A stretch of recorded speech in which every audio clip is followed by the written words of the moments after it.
Come on in, come on in, come on in, come on in, sellers. I am going to be sharing an eBay success tip that I do not hear any other people sharing, and it is huge, huge for your success. I've shared it with my personal clients, and I am going to be sharing it with you. So come on in and get settled. Let me know that you can hear me.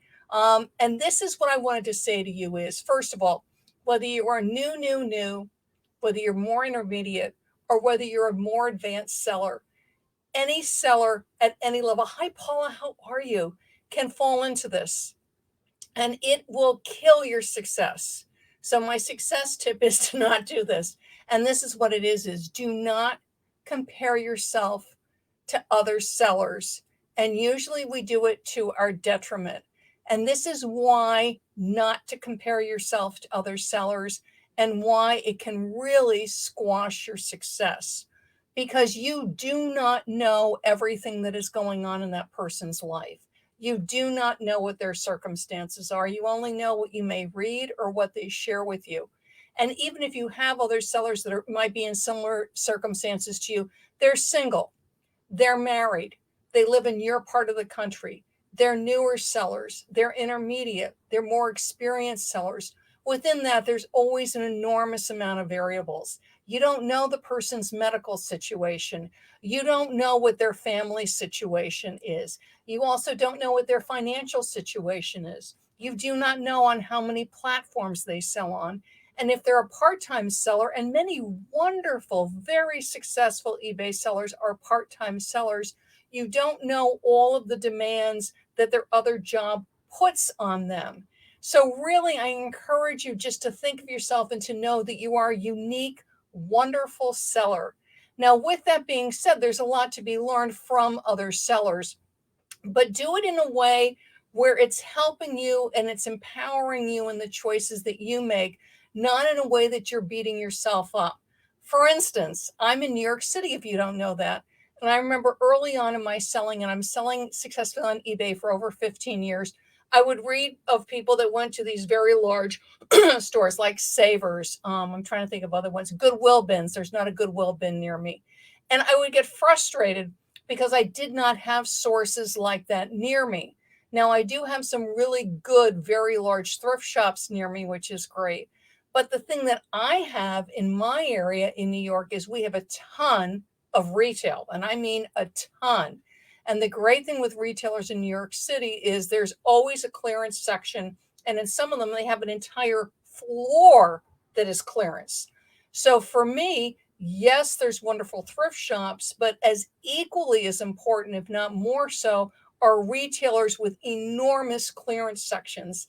And at least what's happened here in New York City with a lot of the thrift stores is I can actually get better prices often in the clearance section of major department stores.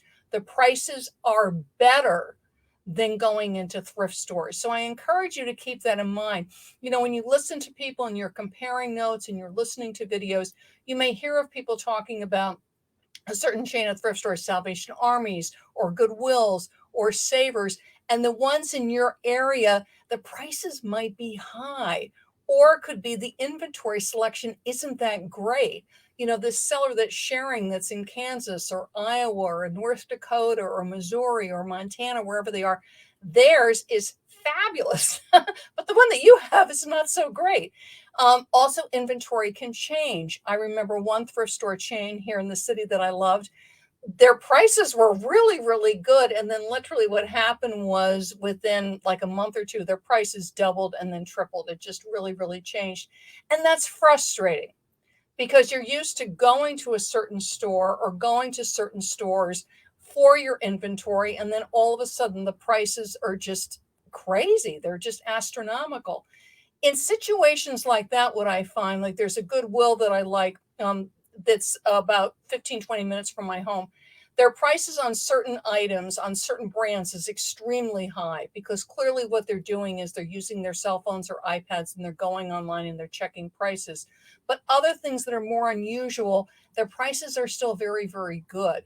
So if that happens to you, if you're used to sourcing at a certain place or a certain store, and all of a sudden their prices are really getting high, is start to look at other items. Like if you always do certain brands in women's clothing, start to branch out and look at other brands. And the way to do that, honestly, is I just take a rack of clothing. And literally, and this takes time, literally go down item by item and look up every single brand, okay? Because what you'll find is 2 or 3 brands that you can do really well, but you're going to need to look at 30, 35, 40 brands to find that. The other thing, when you find a brand that's selling well on eBay or Poshmark or wherever you're selling, always be sure to check the sizes, because oftentimes, for instance, with women's clothing, the plus size will sell really well or for a higher price, or the petite size will sell really well, or a certain color like the red might sell really well, but the pink doesn't sell so well. So when you're checking brands, you always want to check for the color. You always want to check for the size. And this is true for home decor. This is true for puzzles. I know when I find really great puzzles, oftentimes, at least the ones that I find, the ones that have more pieces, that are more complicated, are typically, at least the ones that I've come across, will go for a better price. So always be careful. You're checking the brand, okay? You're checking the color, but if it's puzzles and games, how many pieces? If it's something like a Monopoly, there's so many different Monopolies out there. You want to check and make sure the one that you're finding is the price that you're looking at. Also be aware of the fact that sometimes there's multiple editions. This is true on DVDs a lot. There'll be this edition and that edition and a director's cut. Make sure that you are looking up exactly what you are looking at. Okay. So my big success tip is, as much as it's challenging, is do not compare yourself to somebody else. When you're new, you really are a complete clean slate, which is exciting. And you're going to discover places that are unique to where you are, that are great for sourcing. It might be thrift shops. It might be consignment shops. It might be bins. It might be retail stores, because the retail stores in your area might have killer deals and prices, particularly if they have coupons, okay? It might be outlet malls. I know sellers that are killing it shopping outlets because they're able to get really good high designer stuff that sells for good prices. Always hang on to your sales receipts so you can prove authenticity when you're shopping stores like that. But I always say, grow where you're planted. That's why don't compare yourself to other people. Your area might have great yard sales. Some areas have great, like church sales, where you get a brown bag and you can fill it for $1 or $2. Everything is different. Keep your eye out. Watch local announcements, local papers. A lot, with local Facebook groups for your town, they'll be advertising certain events. A church is doing a fundraiser. A school is doing a fundraiser. There's a special benefit night and they're doing raffle. And the raffle, the stuff that's in the raffles, look at it. You might win a raffle or be able to buy raffle tickets, and you win a raffle or you win an item or you can bid on an item, right? Auctions, local auctions are great. And that can be a great way to source. So keep thinking outside the box. Don't limit yourself. Thrift stores are great, but there's a lot of other ways to source inventory. And don't forget, if you don't have good local ways to source inventory, I always share this with my seller friends, look online. I know lots, in fact, a lot of sellers don't talk about this. I know a lot of sellers that buy off eBay and flip it.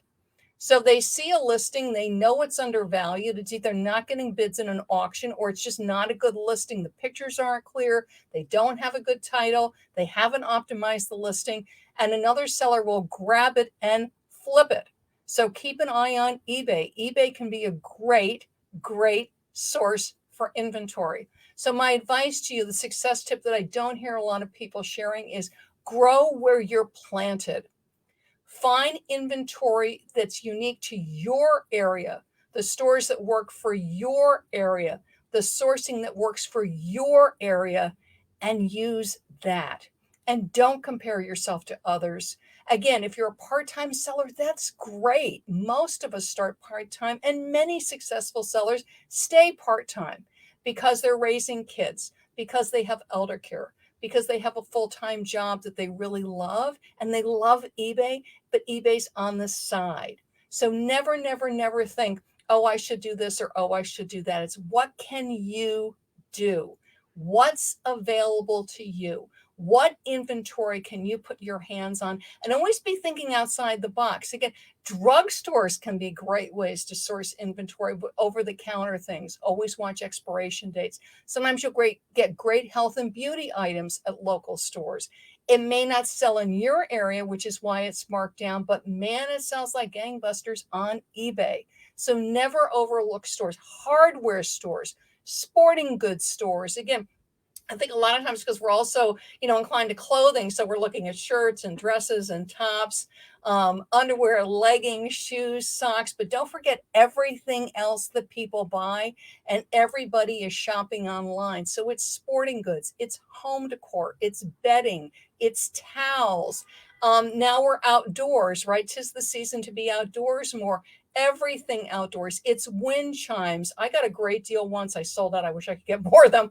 The garden markers, because people love to decorate their gardens. And these were terrific garden markers, which I got on clearance at a houseware store online. I think I bought like 20 of them. It took me like 2 years to sell them, but I made really, really good money. So again, just keep your eye out. Don't minimize yourself. Just know what your skills are. Look, look, look, look, look, and don't limit yourself. Clothing is great, but people buy everything online. I sold a bunch of Sharpies online a couple of months ago. There was a local office store that was going out of business and they had a really severe markdown. If I remember correctly, it was either 50 or 60%. I got these Sharpies and it was Sharpie brand for less than $1. I think I bought like 20 of them because I love Sharpies. I'm a Sharpie queen. So I was like, yeah, they look like they sold on eBay. I was like, these look good. But I was grabbing them fast because there was a lot of people shopping. And if I remember correctly, I quadrupled my money. And my final success tip for you, and they shipped to Israel. I had a buyer in Israel buy like 6 of them and pay shipping to Israel. I mean, I'm like, okay, great. So don't forget to ship international. But really, office supplies store, anybody that's going out of business, anybody with a severe discount, go in and just poke around. I look stuff up right with my phone. I stand right there and I look things up, thrift stores, consignment stores, the retail stores, and don't neglect the retail stores. I'm finding, at least in my area, is that their prices are often cheaper than the thrift stores. So look, look, look. Don't compare, and keep an eye out. Like if you're doing that route, Paula's watching, and I know she has her routes when she's helping her school kids. And you note the stores. And if you're not able to, because of your route, to get off and go and look, but then you go back and like, I gotta go check out that hardware store. They were having a really killer sale. Let me see what they're selling in there. Same thing too. The home supply store, the garden center. Go in and look. What are they selling? Is there anything I could be selling online? But think, think, think, think, think, and get outside the box. Maybe stretch, like for me, garden markers. I'm in Manhattan. I don't have a garden. I did have window boxes, but the birds killed them. But you know what? I saw these garden markers. They were super cute. I went, these are fantastic. And I grabbed them. And again, it took me like 2 years, but I quadrupled my money on it. So look, look, look. Keep your eyes open. Be thinking, thinking, thinking. And I've got a great tip sheet for you with Father's Day coming up. And if you do not know this, Father's Day is a multi-million-dollar retail moment. That means people will be spending millions of dollars. And I was reading a report from the National Retail Federation. They are a federation that overlooks retail for brick and mortar retailers. They're great to follow for information on general retail. So I was reading their report, and they say this year for Father's Day, they're anticipating a bigger spend than ever before. Okay. So it's going to be bigger than it ever was. And Father's Day is far more than just like what you would consider like Father's Day stuff, golf clubs or pipes or ties. It's huge. It's a mammoth event, and a lot of different things sell. And again, similar to just, if you're used to just going to thrift stores, and if you're used to just sourcing clothing, you might go, yeah, I don't know if I have anything for Father's Day. But Father's Day, a lot of different things sell for Father's Day because fathers love to get a lot of different things. Some dads cook and not just barbecue. Clothing, but all different styles of clothing, shoes and socks. And yes, dads like home decor, and dads like things for their office. Dads like thing for traveling as everybody's starting to travel again. Dads like thing for camping. So what I did was I put together a tip sheet for you. It's free. It's on my website. It's 44 killer ideas for Father's Day 44 killer product ideas for Father's Day. So if you hop over to my website, ilovetobselling.com, and grab this. It's completely free. It's over 15 pages of great items for Father's Day. If you don't know, I worked in brick and mortar retail here in New York for well over 15 years. So I worked with some of the most extensive, huge stores and really learned a lot about retail and retail thinking and what consumers buy and what things to be on a lookout for. And that's what I created this guide to help you. So grab it, because I will bet you anything that you've got stuff listed or stuff that's not listed that will be an absolutely perfect Father's Day gift. And you want to get it listed now. And if it is listed, there's ways to tweak your listing, to push it out on social media, to increase your eBay sales, so you can start to get some serious cha-changs. So hop over on my website and grab the 44 killer product ideas for Father's Day, because you will love, love, love it. And that's what I want to say is, you are unique. You are a wonderful seller, whether you are new, intermediate, or advanced. You bring unique qualities that nobody else has. You have access to unique inventory that nobody else has. It's a matter of keeping your eyes open and being willing to try new things. And yeah, not everything you try is going to succeed. That's okay. The majority will. Again, test, test, test. And if you are testing something new, only get a couple. Only try one or two. Then when you know it's going to work, then you go all in, okay? But those are my ideas for you. And again, the success tip that people don't talk about, which is grow where you're planted. Look for what inventory you have access to. As tempting as it can be to compare ourselves to each other, is just know that where you are has unique, wonderful inventory. It's a matter of finding it. So thanks, you guys. Enjoy the 44 killer product ideas for Father's Day. It's great. I'm getting a lot of messages from people that are using it and already scoring sales. So that's all I have for you. Enjoy. I'm Kathy, and I love to be selling. Bye-bye, everybody.